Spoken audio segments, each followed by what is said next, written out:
시청자 여러분 안녕하십니까. 미스터리 점사 토크쇼 신드러리스트 MC 남호인입니다. 오늘도 두 분 선생님 함께 해주셨는데요. 선생님 인사 말씀 부탁드릴게요. 안녕하십니까. 천지신명님을 모신 제자 전생만신 천지당 한시연입니다.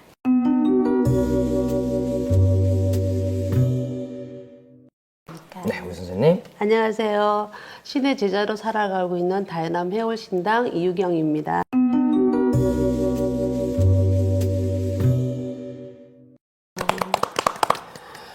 네, 오늘의 공통 키워드는 그리운 그 이름 편으로. 그중 제가 맡은 인물은 가수 고 김현식 씨입니다. 선생님들은 워낙 김현식 씨도 잘 아시겠지만 노래 너무나 유명하지 않습니까? 네, 선생님 잘 아시죠? 네. 네. 한 곡 불러볼까요? 예. 나의 모든 사랑이 떠나가는 날이. 잘 안 올라가시네. 네. 네, 그 느낌, 감정만은 선생님 얼굴에 풍부하셔가지고. 네, 참 우리 선생님께는 잘 창피하네. 아시죠? 저는 이제 내 사랑 내 곁에 하고 뭐 비처럼 음악처럼인가 이 곡 들어봤어요. 네, 저도 제가 이 시대 때 사람은 아닌데 지금도 비 오는 날이면 비처럼 음악처럼 듣고 내 사랑 내 곁에를 또 많이 노래방에서 부르고 진짜 명곡은 명곡이에요. 명곡을 많이 맞아요. 나셨죠. 네. 자, 그럼 우리 본격적으로 이야기를 시작해 보겠습니다. 1975년 종로의 어느 음악다방.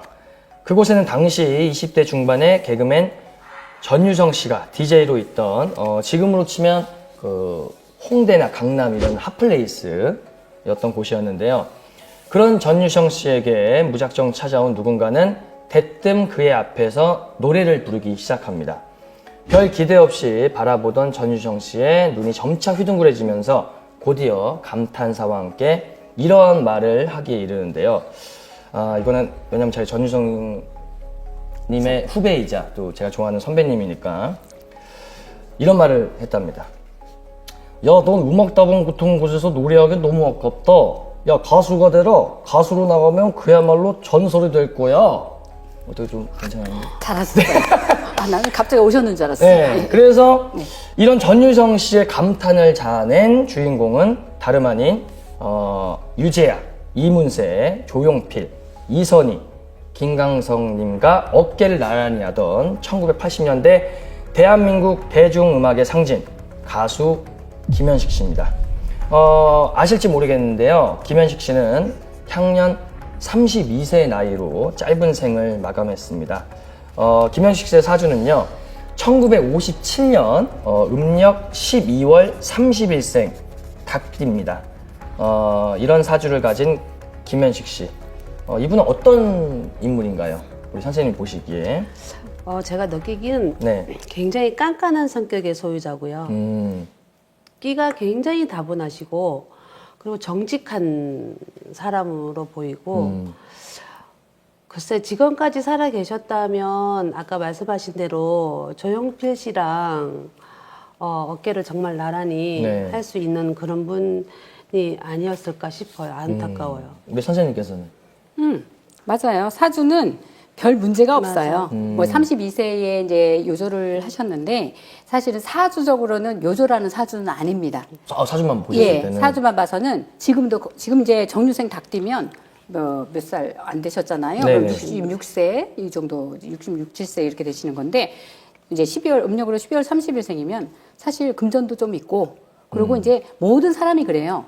사주와 이제 만나는 이제 뭐 결혼을 이제 앞두고 있다면 네. 결혼하는 부인 또 태어나는 자식 그 부인과 자식의 이제 명운이 또 그분들이 이제 운을 복받쳐 주기도 하거든요. 그렇다면은 김현식 씨의 사주로만 가지고는 이 사람은 결혼도 하고 자식도 낳고 앞으로 성장도 가능성도 충분히 있는 사람이다. 네, 다시 한번 이야기를 이어가도록 할게요. 김현식 씨가 본격적으로 음악을 시작한 것은 1970년대부터라고 합니다. 언더그라운드에서 주목받던 신인으로 그때 당시 전인권, 한영애 등 선배 보컬들 사이에서 활동하게 됐는데요. 하지만 정작 데뷔 앨범은 1980년대에 발매되면서 활동 시기에 비해 다소 늦은 데뷔입니다.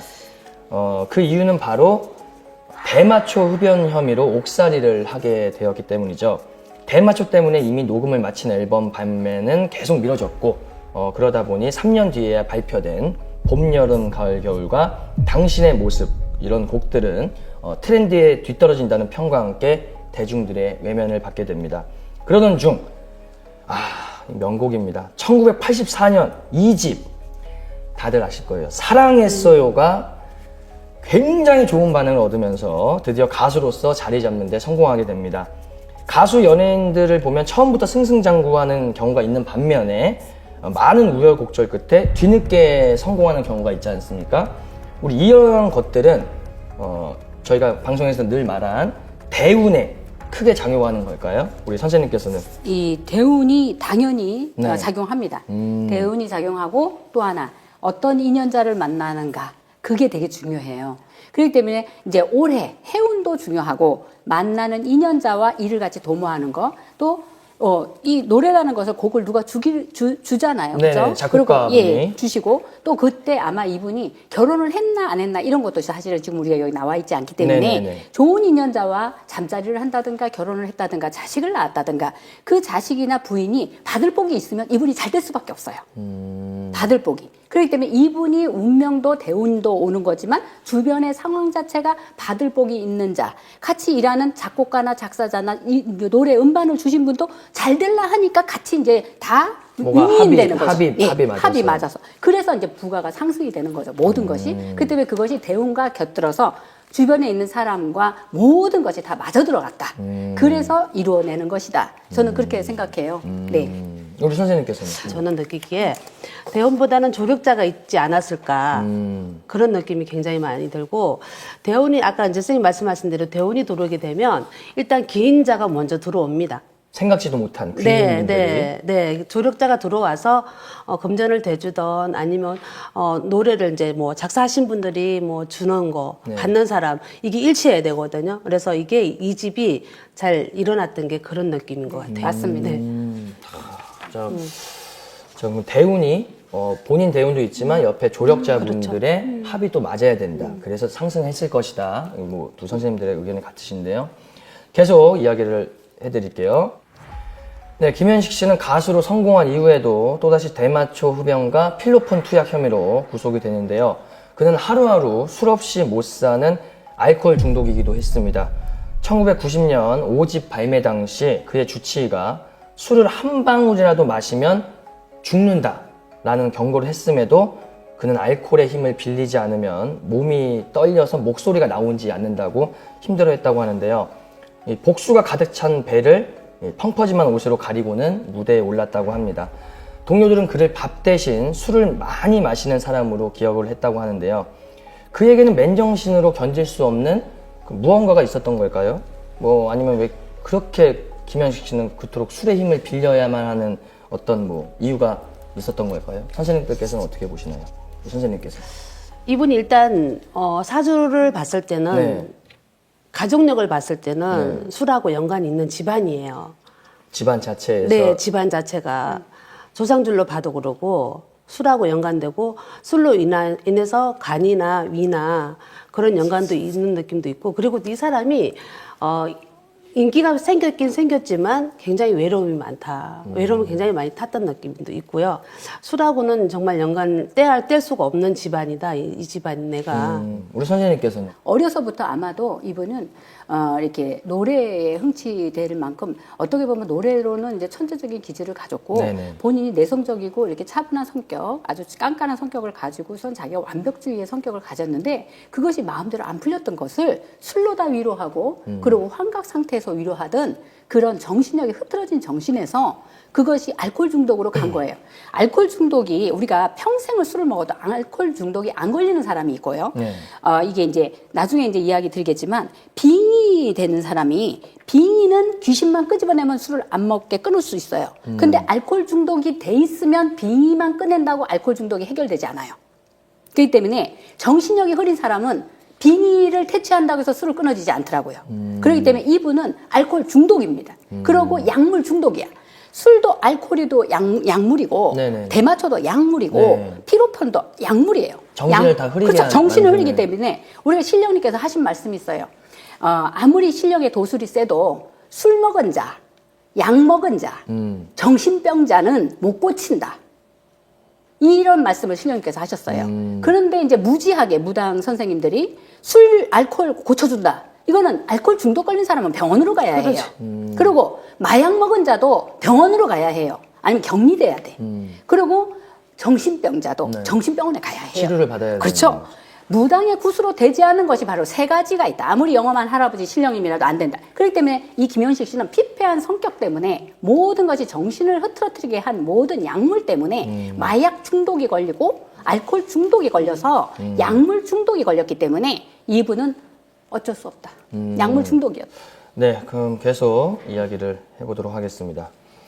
1990년 11월 1일 서울 용산구 동부이촌동 렉스아파트 김현식 씨는 자신의 저택에서 간경화로 끝내 세상을 떠납니다. 공교롭게도 11월 1일은 김현식 씨가 그토록 아꼈던 후배 가수 고 유재하 씨의 기일로 유재하 씨의 사망일은 1987년 11월 1일입니다. 김현식 씨가 유재하 씨의 장례식장에서 대성통곡하며 슬퍼할 정도로 절친이었던 우리 가요계 선후배 사이였는데요. 이 두 사람 사망 날짜가 11월 1일이라는 이 공통점이 과연 우연의 일치였을까요? 우리 선생님들 어떻게 보세요? 저는 그냥 우연의 일치였다고 보거든요. 근데 외로움을 너무 많이 타는 사람이고 이분이 네. 자기가 죽을 것을 항상 저는 정신이 막지 않다 보니까 항상 염두에 있었던 느낌도 있어요. 예, 그래서 행동은 언제 할 건지, 내가 어떻게 죽을 건지 가끔은 생각을 해봤을 거라고 생각을 하거든요. 저는. 본인의 죽음에 대해서. 네네네. 우리 외 일반인들도 마찬가지거든요. 힘든 분들을 보면 저도 그랬고 이 무당길 뭐 오기 전에 아 내가 어떻게 하면 잘 죽을까? 편하게 죽을까 이런 생각도 해봤거든요. 이분도 또한 마찬가지로 그렇게 했지 않았을까. 이거는 우연의 일치다. 제가 느끼기에는 그래요. 우리 선생님께서는? 그럼요. 그걸 갖다가 뭐 그날에 자살한 것도 아니고 우연의 일치로 날짜가 똑같았던 거고요. 네. 우리가 이제 이분이 이제 저 김현식 씨가 돌아가신 게 이제 간경화잖아요. 네. 간경화라는 것은 이제 약물에 의해서도 간이 이제 굳어질 수도 있는 술, 거고 또. 술에 의해서도 또 네. 간이 굳어질 수도 있는 거고 어떤 피로 물질에 의해서 이제 간이 굳어질 수 있는 건데 이게 추위가 11월 1일은 이제 추위가 오고 이제 이렇게 되면 아무래도 간의 활동이 더 이제 무뎌지면은 그 아마도 더 이제 복수가 더 차고 몸이 안 좋아졌으니까 우연의 일치로 날짜가 그렇게 맞아 들어간 것이죠. 네. 네, 그러면 아까 말씀하신 거 계속 이야기를 이어가 보도록 할게요. 김현식 씨의 유일한 외동아들인 김완재 씨가 있습니다. 피는 못 속인다는 말이 있듯이 김완재 씨는 아버지의 능력을 물려받아서 가수로 활동하고 있는데요. 그는 초창기 김현식 씨의 목소리가 똑같다는 찬사를 받으면서 아버지의 노래를 주로 리메이크하고 부르고 또 했다고 합니다. 하지만 아버지의 명성이 너무 높았던 탓일까요? 우리 가수로서 아버지만큼의 유명세는 그게 떨치지 못했어요. 김현식 씨의 아들 김완재 씨는 가수로서의 사주는 어떻게 보시나요? 참고로 우리 아들 김완재 씨는 1982년 12월 3일생으로 개띠입니다. 12월 3일생이 되면 이 사람의 사주는 제가 아까 초반에도 말씀드렸듯이 이분이 이제 태어나고 이제 어머니와 결혼을 하고 이분이 이제 태어나고 네.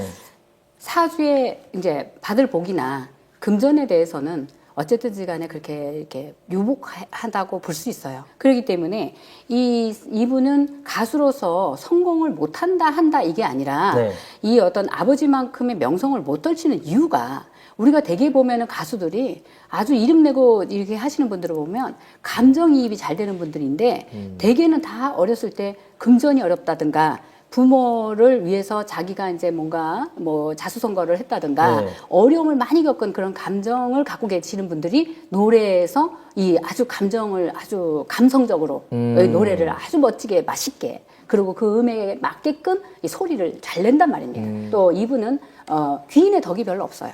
그렇기 때문에 이 사주적으로 그래서 아버지만큼 명성을 내기는 좀 힘들지 않겠나 가수로 이런 부분을 생각하고 그래서 감정을 잘 살리고 그러고서는 귀인을 잘 관리를 한다면 좋은 인연을 잘 만나도록 그렇게 한다면 그러면 또 뭔가를 바라볼 수 있지 않겠나 이렇게 해서 아마 이분도 무당을 한번 찾아서 예, 좀 이렇게 관리를 하고 아버지를 좀 잘 풀어드리고 기승전 무당 선생님을 예, 그럼요. 그리고 무당 이제 아버지를 잘 좀 이렇게 천도제를 좀 많이 그런 것도 있었을 것 같아요. 네. 아버지가 워낙 유명하신 예. 분이니까 거기에 따른 중압감이나 그럼요. 스트레스도 그런 것도- 당연히 그런 것도 있었을 있고, 것 같습니다. 예, 우리 그랬을 선생님은 거예요. 어떻게 보세요? 아버지만큼은 유명해질 수가 없고요. 안 보이고요. 미안한데 노래보다는 뭐 작곡이나 아니면 작사나 그런 쪽으로 나가되 그것도 조금은 좀 미흡해요. 선생님 말씀대로 보면은 굉장히 좀 나약하고 어떤 때는 좀 이런 느낌도 사주상으로 보면 그래요. 네. 재물도 갖고 태어나기를 엄마 뱃속에서 태어나기는 재물을 많이 갖고 나왔지만 태어나서는 이제 자기가 지금 41살인데 12월생이잖아요. 네네. 뭐 사주자는 아니지만 뭐 사주풀이자는 아니지만 보면은 굉장히 추워 보인다. 그럼 결국은 뭐냐 하면 금전이 없어진다. 새 나간다. 이런 느낌이 들어요. 조금 어렵다. 그래서 진짜 그 본인도 얼마나 이렇게 하고 하고 싶겠어요. 싶겠어요. 그렇죠. 아버지의 딱 명성을 이어서. 근데 또 선생님 이건 정확히 선생님이 사주만 보시는 사주만 거니까. 그러죠, 그러죠. 예. 네네네네. 알겠습니다. 세상 모든 이들에게 올바른 선택과 가장 성공적인 삶의 무엇인지 명확한 지침서가 있다면 얼마나 좋을까요? 우리는 한 치 앞도 모르는 험난한 세상을 살면서 옳고 그름 사이에서 흔들릴 때가 참으로 많습니다. 그렇기에 저희 신들러 리스트가 시청자 여러분에게 삶의 나침판 혹은 지침이 되어드릴 수 있도록 더욱 노력하는 프로그램이 되고자 합니다. 미스터리 점사 속옷쇼 신들러 리스트 이만 여기서 마무리하고요. 다음부터 좀 더 새로운 미스터리 사건과 인물들로 찾아뵙도록 하겠습니다. 감사합니다. 수고하셨습니다. 수고하셨습니다. 네, 수고하셨습니다. 아, 갑자기 허리가 아프네. 허리 너무 꼿꼿이 이렇게 하시는 거 아니에요? 아니 그게 아니라 네, 누가 또 들어오셨어요? 아니 그게 허리가 좀 안 좋았나 봐 김현식 씨가. 뭐야 갑자기 왔나? 좀 풀어주면 좋겠구만. 선생님은 괜찮으세요? 허리 안 아파. 네. 전 심장이 아파요. 심장이? 난 허리가 왜 아프냐? 아니, 우리 아버지가 왔나? 왜 자꾸 오시는 거예요? 이거 할 때마다.